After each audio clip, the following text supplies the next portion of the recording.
Hello and welcome to the Best of the Best program. I'm your host, Fred Parrish. The purpose of the show is to share programs that grow organizations and people to their full potential and financial well-being. Our guests are a mix of the best business leaders, authors, speakers, and subject matter experts. Our show sponsor is the ProfitBeacon.com cash flow management software. And our show today is entitled How the SBDC Helps Entrepreneurs Better Survive and Thrive, Resources and Insights for Greater Small Business Success. And our special guest today is Mark Langford. Thanks, Mark, for coming on. Absolutely. I'm excited. Again, we've talked about this before, and it's always a great conversation. So let me tell you a little bit about Mark. He is the executive director of the North Texas SBDC Network. And Mark began his career with the North Texas SBDC over 20 years ago as a business advisor with the Collin SBDC, a field center of the North Texas Network. He served in this capacity until being named as director of the Collin SBDC in 1999. Mark led the Collin SBDC in his director's position for a period of 6 years, moving into a leadership position within the North Texas Network. In 2005, Mark was named as the associate director of the North Texas SBDC, remaining in his key leadership position until 2011. Mark was named as the North Texas SBDC Network's executive director in 2011. His primary responsibility in this role is the leadership and management of the North Texas program, which serves the North Texas territory with oversight of 13 field centers and 49 counties for management consulting for small businesses. Mark is currently serving on the Association of Small Business Development Centers Board of Directors, as well as a member of the ASBDC Accreditation Committee. Mark contributes his time to assist in the growth and development of the ASBDC, and he received his BBA in accounting from Texas Tech University and a Master's of Science in Organization and Strategy from the University of Texas at Dallas. Again, Mark, thanks a lot for coming in and talking with us. We had another conversation, like I said, a few months ago. In fact, I think it was exactly 5 months ago today. Okay. And it was just such a good conversation. I was telling you before we started the show that I'm just amazed by all of what you have to do and all the different constituents and all the moving parts that you have to manage. It's just amazing to me. So why don't you give us a little bit of a background on America's Small Business Development Centers and tell us more about what you do so we can kind of frame the conversation. Well, first of all, Fred, thank you for having me back. It is a great program. We're known as kind of a best kept secret, and we try to get rid of that title by doing programs like this. So thank you for the opportunity. America's SBDC it's a national program. We're federally funded by the SBA. That's our primary funding agency, and we wouldn't be here as an SBC if it were not for the SBA. That being said, we have to find match dollars out in the communities, and it's a national program. Every state has an SBDC. There's SBDCs in every territory, U.S. territory. So it's a great program that your viewers should really know about if they're thinking about growing a business or starting their own business. As we'll talk about today, there's just so many opportunities they may not know about that are available to them. But we have to go find match dollars. As you're talking about, we have a lot of stakeholders. And so we partner with universities and colleges and states all across America who also believe in economic development and small business growth. They recognize it's the backbone of the economy. Job creation is very important. And so they contribute match dollars, and they allow us to provide our advising services at no charge. So it's, we'll talk about throughout. These are our tax dollars at work, and it's a great opportunity to take advantage of those tax dollars by coming in, seeing an SBDC advisor, and getting some free services.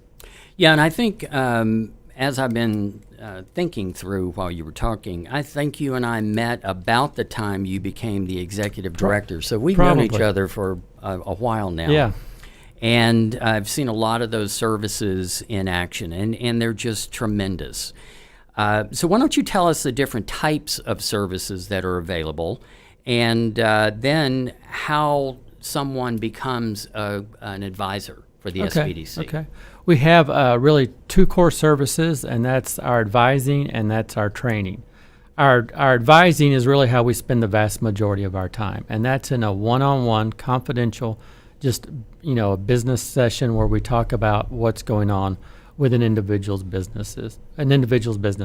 We see startup businesses. A lot of times, those folks we will try to maybe encourage them to go to a training class where they can learn about some of the requirements for starting a business, the legalities, but also the funding. A lot of people have watched a lot of late night TV and believe there's grants that are going to help them start their business, and the federal government's there to help them do that. They bought that really thick book. They bought the really thick book with the man with the dollar signs on. So we're there really to help them understand. While there are some grants, they're very limited really for what most folks can do.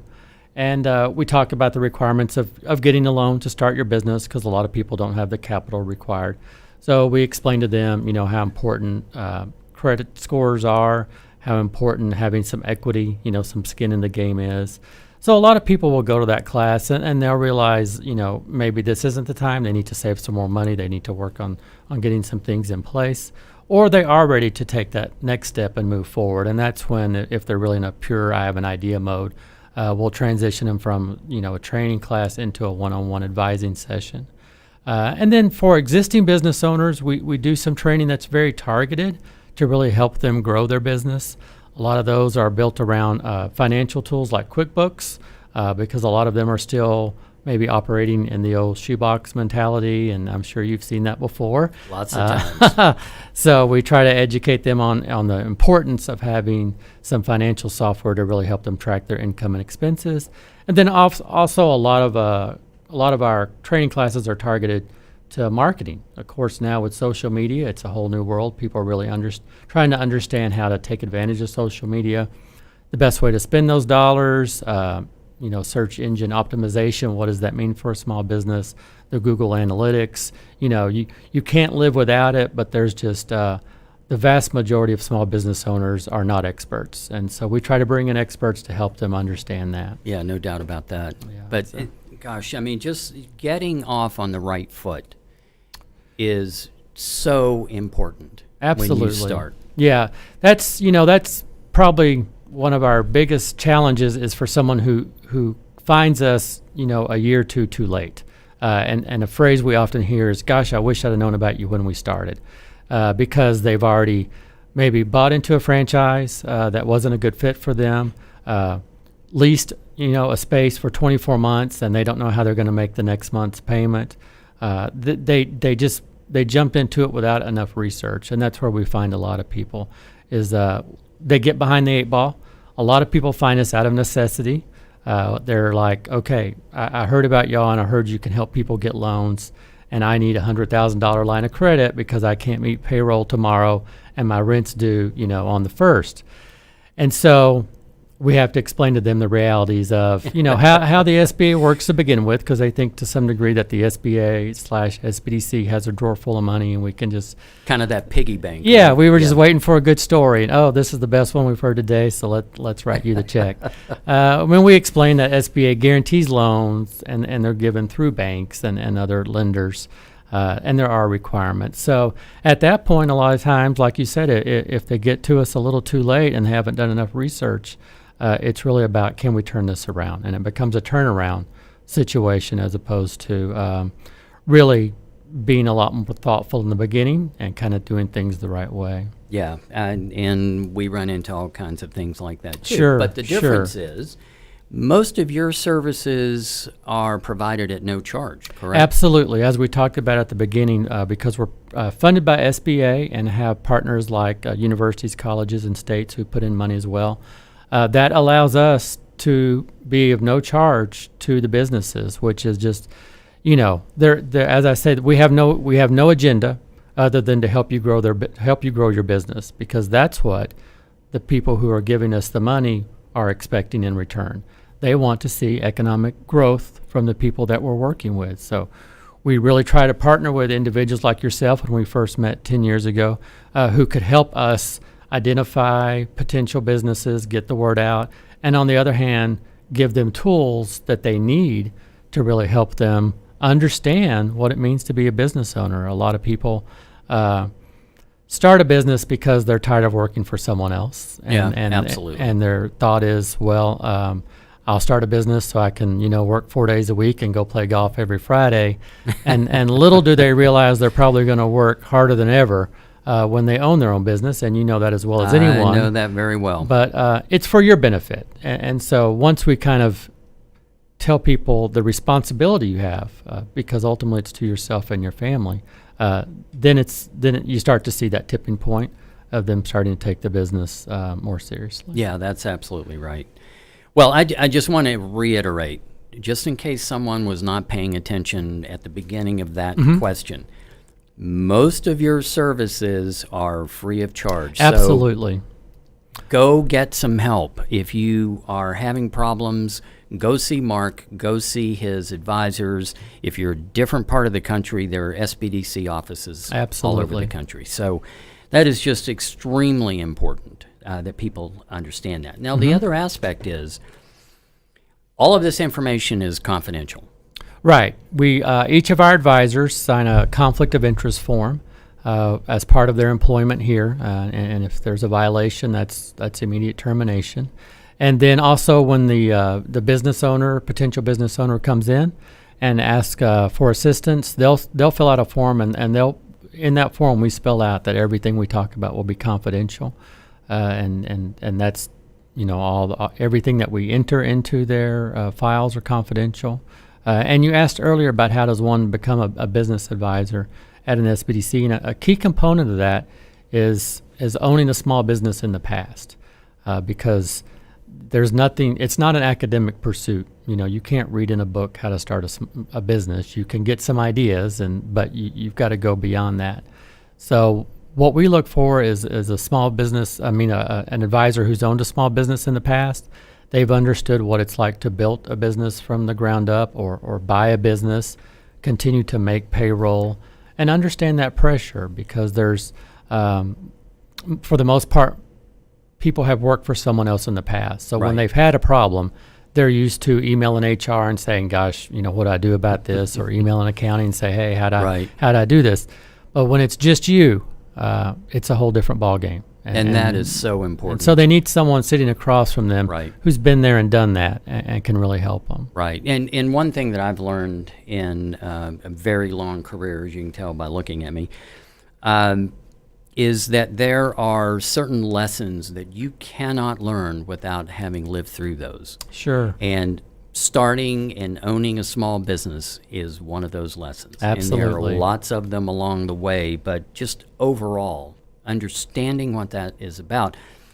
And the idea that you can go, and again, free of charge, absolutely, talk to someone who has been there and has resources that you have available in your offices. Right. To me, it's a no-brainer. Why would you not do that? Yeah, the only reason typically is people just don't know about us. Right. That's well, and hopefully this show will help that. Yeah.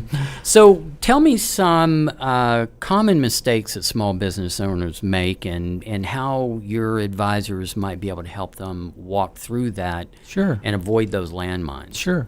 They kind of break into two categories for our startup our prospective business owners, like we talked about earlier, the ones who we'll see maybe 9 months, a year or two down the road when it's almost too late.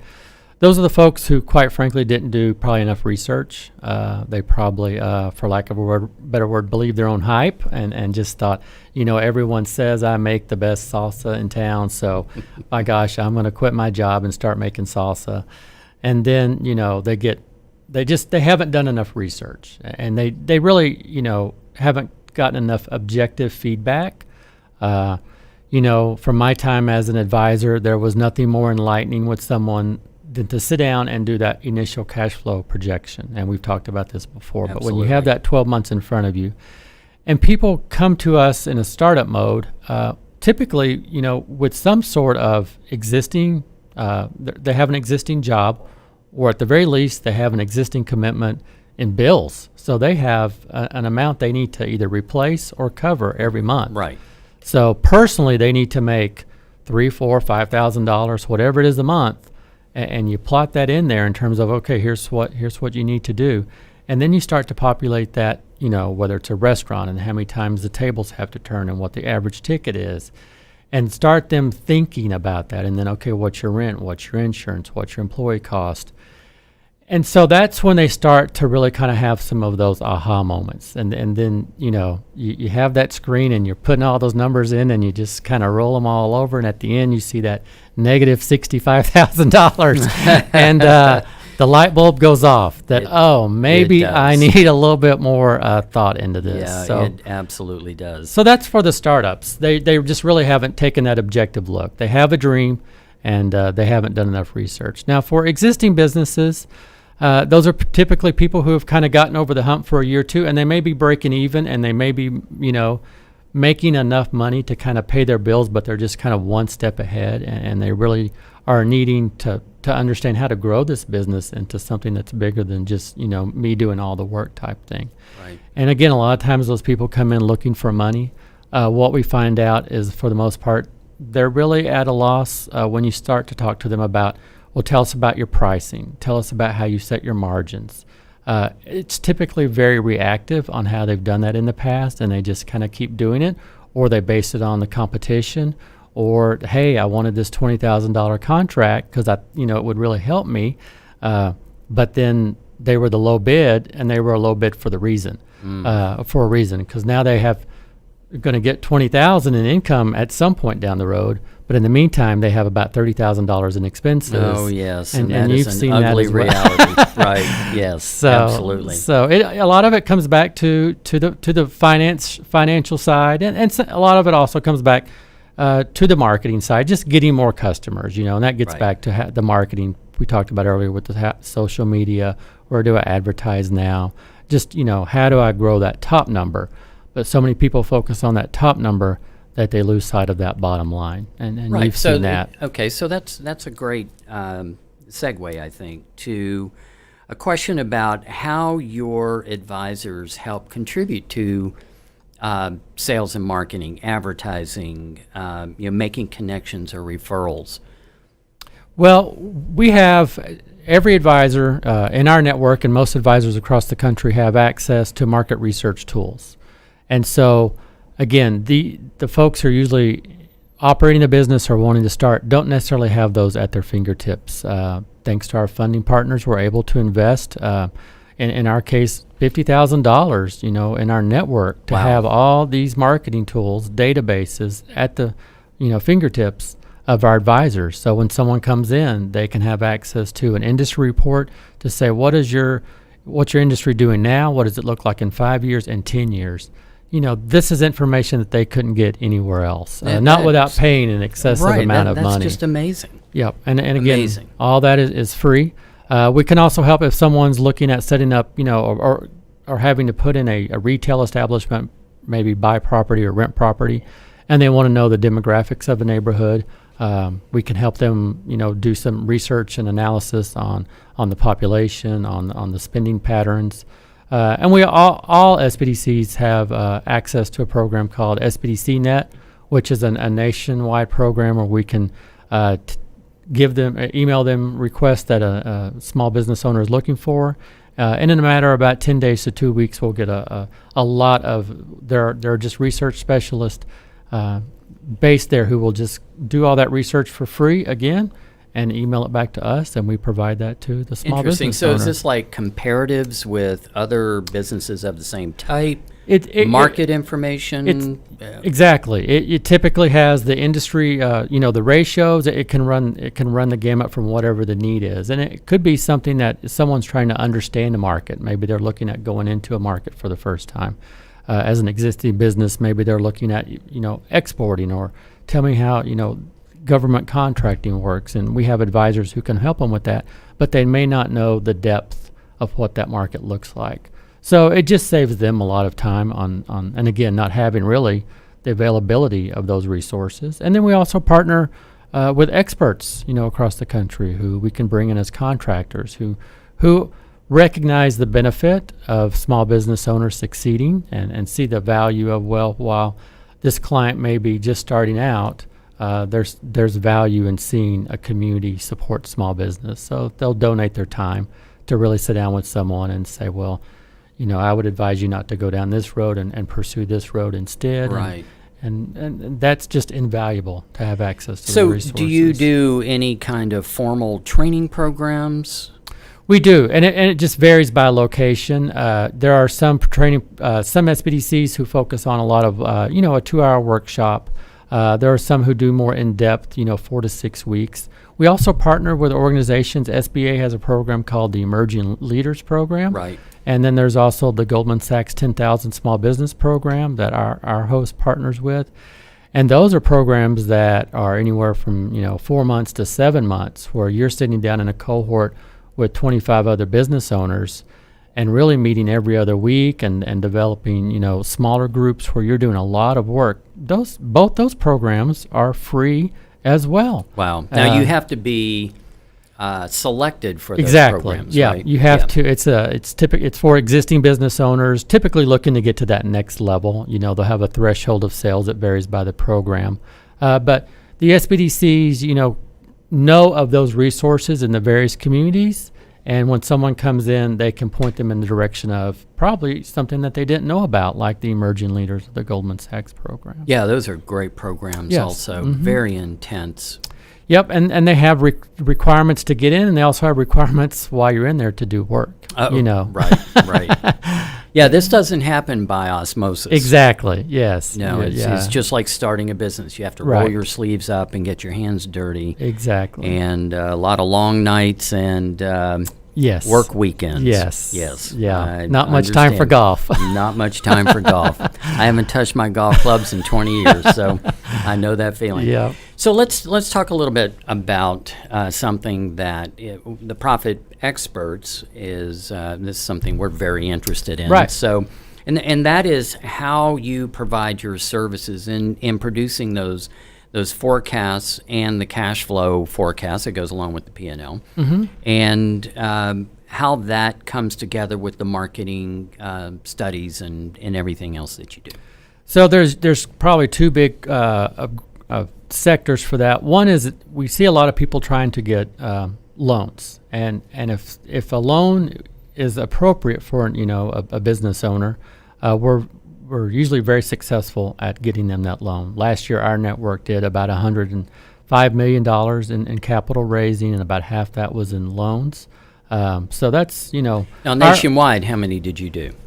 Oh gosh, I don't know off the top of my head what nationally we did, but that number would be, our SBDC is one of the larger SBDCs across the country, so they probably range anywhere from 25 million to there's an SBDC that did about 300 million. My goodness. Yeah, so it varies, but the SBDCs have the resources and the talent to help a small business get a bank loan. And again, that loan for our viewers can range anywhere from a $500 micro loan from a micro lender like Lift Fund to working with a CDC to getting $5 million or even trying to get money through an angel investor. Regardless of what you're doing, though, you're going to need that cash flow projection. Right. Anyone who's lending you money is going to need to see, I need at least probably 36 months, at least 12 months, very detailed, of what's going to happen with this, with the money that we loan you. Of course, their number one concern, because they have stockholders or funders, is repayment.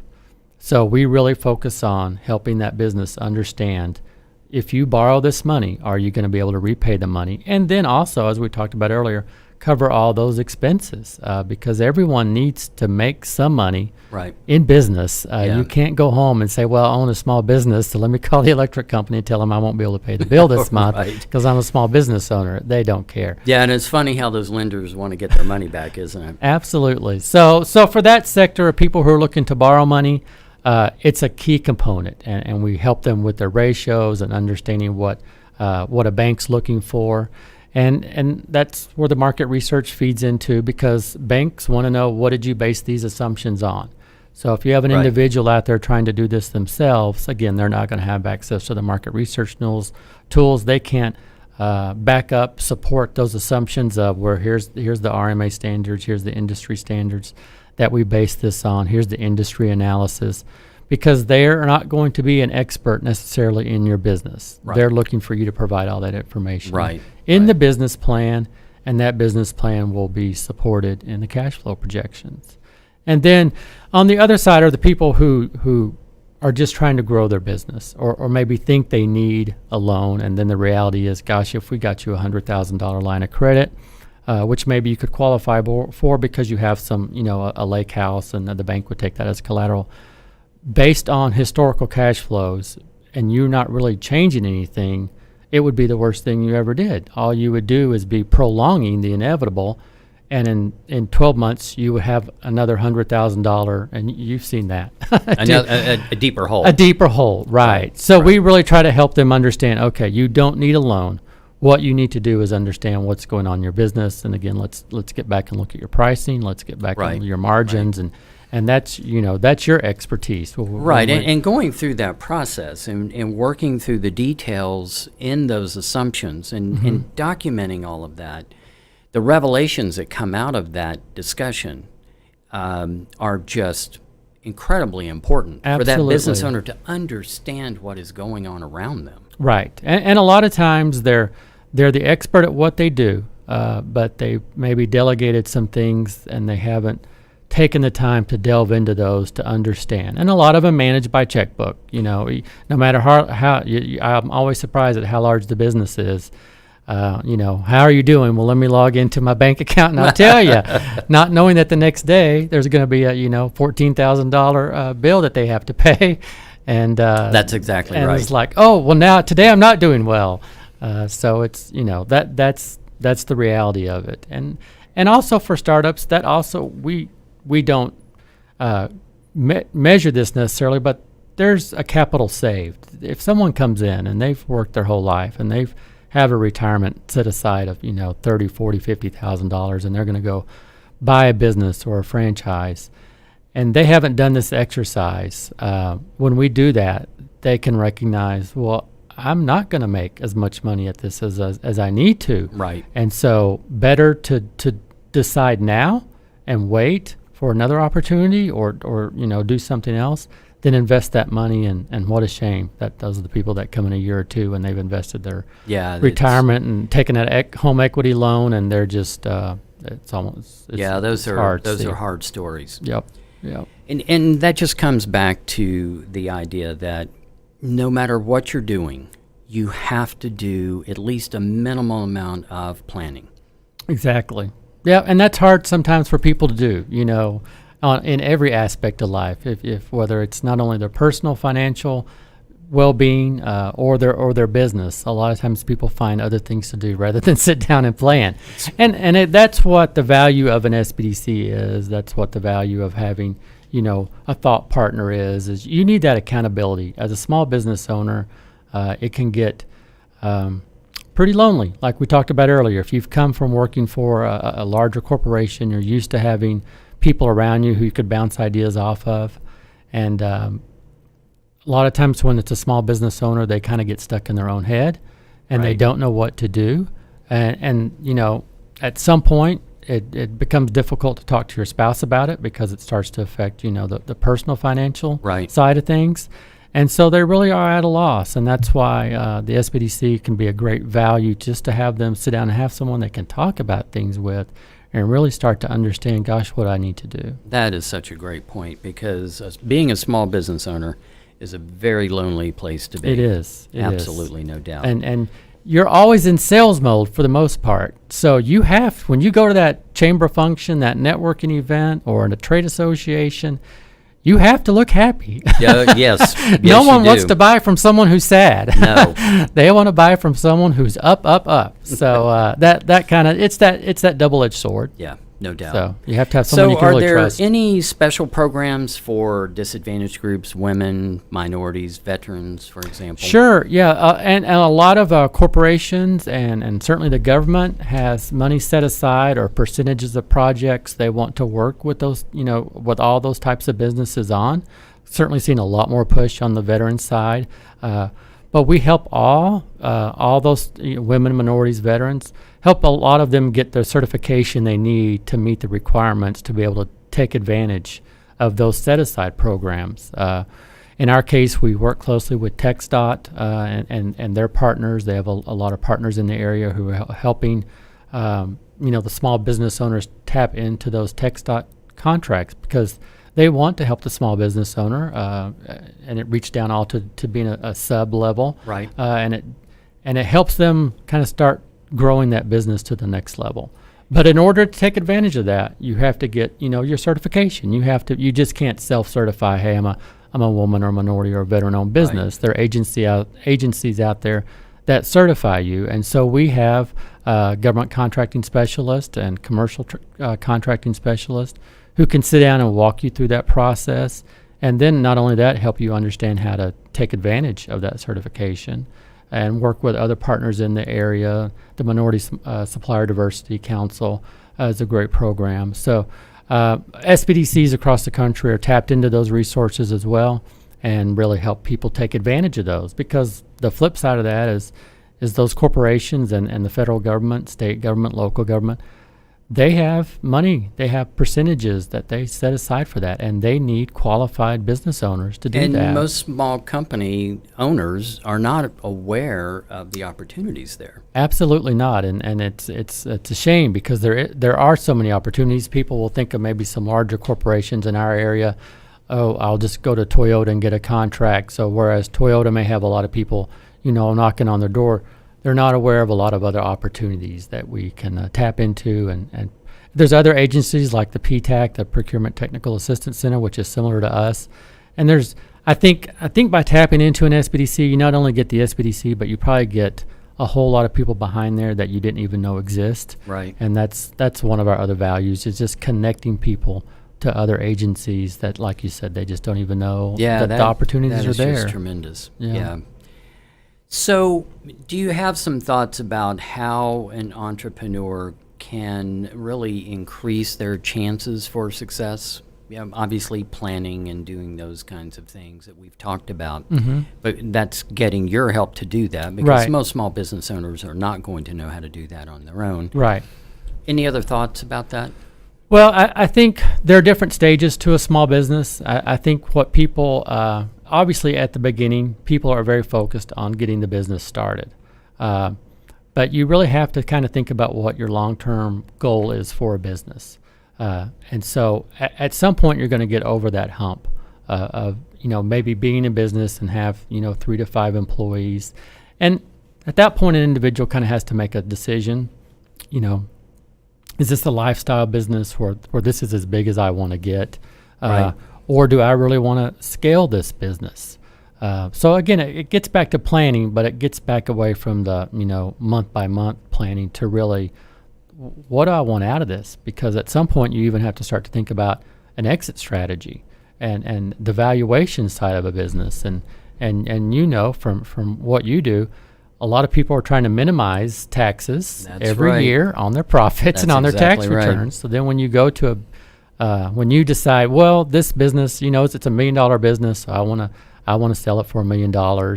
And then of course there's another party there and they say, well, let's see your tax returns. And they're like, well, you haven't shown a profit in 2 out of the past 5 years. And then they say, well, wait, I did this and this and this, but that Exactly. that conversation doesn't fly. It sure doesn't fly with the banker either. Right. We all know what's being done, but at the end of the day, a banker has an oversight. They have to meet those oversight requirements. So they're looking for the tax returns to show things, the bank statements to show things. Right. But that's a decision a business owner has to make at some point. And again, it's usually not early on, but at some point you get 5, 6, 7 years down the road and you're like, I don't want to do this forever. I want to do this maybe for 20 years. So at what point? And that's from sitting down with someone and saying, okay, let's talk about how do I start to make this business sellable?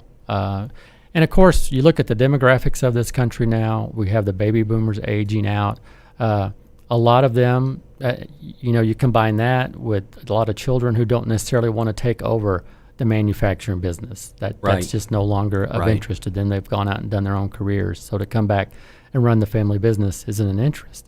So here you have a lot of baby boomers with very successful businesses, and they're trying to sell them. And so it's planning, but it's planning on a larger scale. So are you able to help them with that, with valuations and, Sure. and Yeah, planning? we have, we typically in an SBDC, not every advisor will be trained in valuation, but across your network, you'll have people who can give you some rules of thumb for valuation and at least get you on the thought process of, okay, let's think about what this is going to look like on the other side. If someone was coming in here wanting to buy your business, what advice would I give them? And that's just usually a conversation they've never thought of. What they thought of is, I put $1 million in the bank. I'm good. This is $1 million company. Short of finding a cash buyer who understood everything you paid out of there, it's going to be difficult. And very difficult. Yeah. Yeah, people buy cash flow, right? Right. Exactly. Exactly. Yep. There's not a lot of there's some asset business out there, but a lot of times people are buying the cash flow. Yeah, unless you have a building that's Right. full of very expensive equipment Right. that has a lot of value to it. Right. They're buying the future cash stream of the company. Exactly. So the way, as you said, the way a lot of small business owners like to manage their tax liability Right. will definitely limit their opportunities in the Right. future. Yep. No doubt about it. And Yeah. so they need to start at least 2 or 3 years ahead. Right. Yeah, and we say we help you from the beginning to the exit. I mean, and that's what an SBDC is there for. We're not there for a one-shot deal just to help you get the loan and then be done. As you grow that business, you're gonna outgrow just having your family in it, which means you're gonna get employees, which means then you're gonna need an HR, policy manual, and oh gosh, what does that look like? And Right. it gets into a whole nother world, and that's what we want to help you with. All aspects of the business, everything is fair game. Yeah, that's great. So Yeah. just going back and touching on something that you mentioned, the SBDC advisor is interested in a long-term relationship here. Absolutely. They want to be there to help you every step of the way. Right. It's not a one-and-done kind of thing. Exactly. And that gets back to our funding partners. I mean, again, these are taxpayer dollars at work, and so we want to make sure we're strong advocate for those tax dollars and good stewards of our tax dollar money. And that means working with someone. Not just the worst thing you can do sometimes is get that loan, because then you don't know what to do. Right. You Right. have these beautiful projections in front of you, but 3 months in, when those numbers are not what they were supposed to be, Right. it's like, oh my gosh, now what? And Right. and we want to be with you every step of the way to support that growth and help you grow and hire more people and support the tax dollars in our cities and et cetera. Yeah. It's Well, that's truly great. economic development. Yeah, and I've enjoyed working with you and Katrina and all the advisors.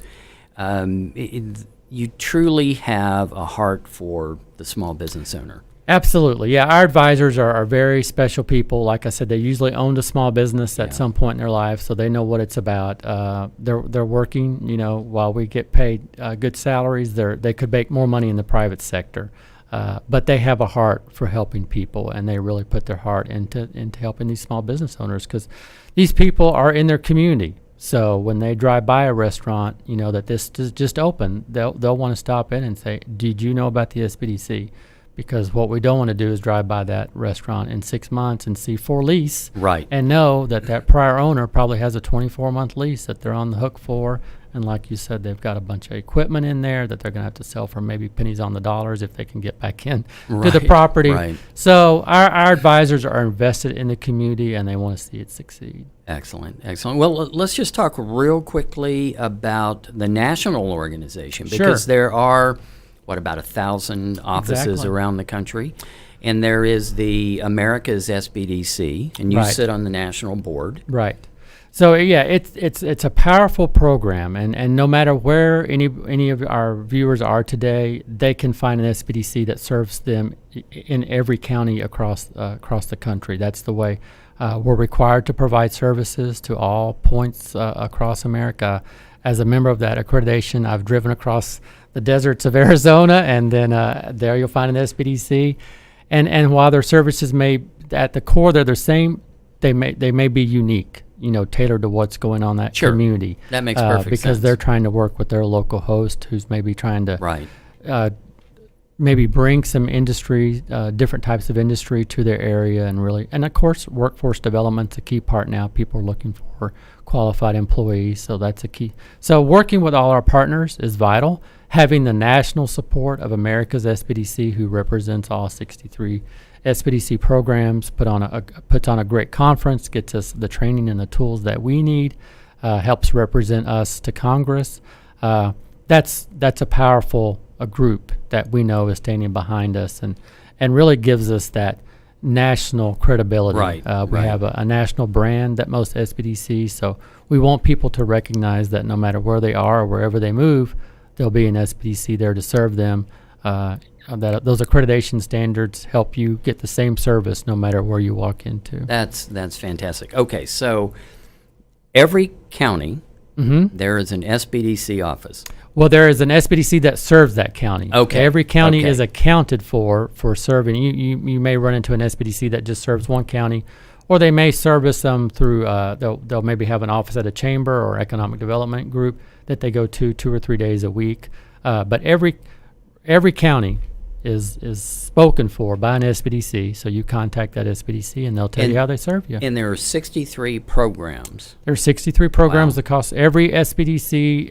It's typically one state, one SBDC. So, for example, Oklahoma has one state headquarters. Texas and California are a little unique because of the sheer geography. Right. Texas is divided into 4, and California is now divided into 5. Oh, okay. So, Well, I'm but disappointed typically- to hear that, but it was 6, so we're getting closer to oh, California. okay. Well, good, good. We're We just gaining on. need to subdivide one, and we'll There be you go. tied. There we you go. go. Okay, Mark. So, how can our listeners find out more information and stay informed about what's going on with the SBDC? So the best way to find your local SBDC is go to americassbdc.org or just Google SBDC for your state, and you'll find the state office. And typically on there, they'll have a state a map of all the offices across the state. You can go to americassbdc.org and put in your zip code, and it's right there on the front. Put in your zip code, it will take you to the closest SBDC, point of contact, and boom, you're ready to go. So that's the quickest way to find your local SBDC. Okay, excellent. Any final thoughts? No, just take advantage of our services. I mean, it is every viewer's tax dollars at work. We all sometimes complain about sometimes the way our tax dollars are spent. So come in, and we often hear from people, boy, this is the best thing I've gotten out of my taxes in a long time. So take advantage of it. It's your SBDC. It's there for you to use. Yeah, it is just a tremendous program. Thank you. And working with you and Katrina and all the advisors, it is a wonderful thing. It and is. being involved with the people, you just gain a new appreciation for those people who are there to help. And the only thing I can say to anyone that's listening to this, any small business owner, find that SBDC office, go and talk to someone, and they can help you. You're not alone. Absolutely. You're not in the desert. Right. Go get some help. Even if they are in the desert, Fred, there's an SBDC. Well, good point. Wow, that's great. But no, That's great. Yeah, we appreciate you saying that. We really value professionals like yourselves who see the value of the SBDC, because that's what we strive for, is to be relevant in the marketplace, and that's why we continue to get the education that we get and try to stay abreast of the most current technologies and trends. So we can help you. So let me ask you that before we finish. Your advisors are taking training programs all the time? And Sure. Yeah, we have to understand where the market's going.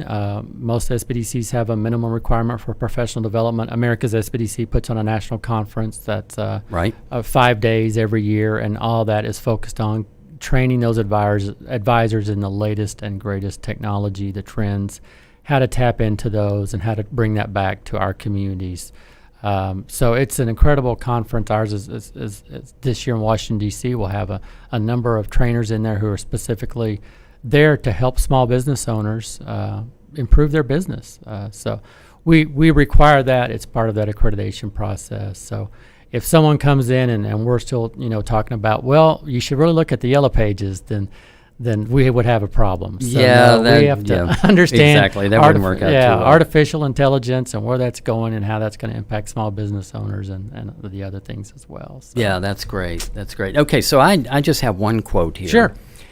And this is by Robert Collier. And it's success is the sum of small efforts repeated day in and day out. Now, I'm going to modify that a little bit based on our conversation. Failure is also the result of moment by moment, day by day, Absolutely. week by week decisions and actions. And inaction. And inaction. Yeah. Inaction is a decision. It is, yeah. Right? So I think that is a very important takeaway from this conversation. Inaction. Go find help. Right. Absolutely. It's easy. It is easy. It's right. You're on your smartphone anyway. Just type in SBDC and find where one is. That's great. And it's free. It's Yeah, there's excellent. No well, Mark, contract. It's awesome. as always, it's great to talk with Thank you. I you, Fred, for appreciate the you doing opportunity. this. Absolutely. And the information was just fantastic. Awesome. Thank you. Hopefully your office is overrun with small business owners. That would be a great problem to have. Absolutely. Thank you for Great. your time. Thanks.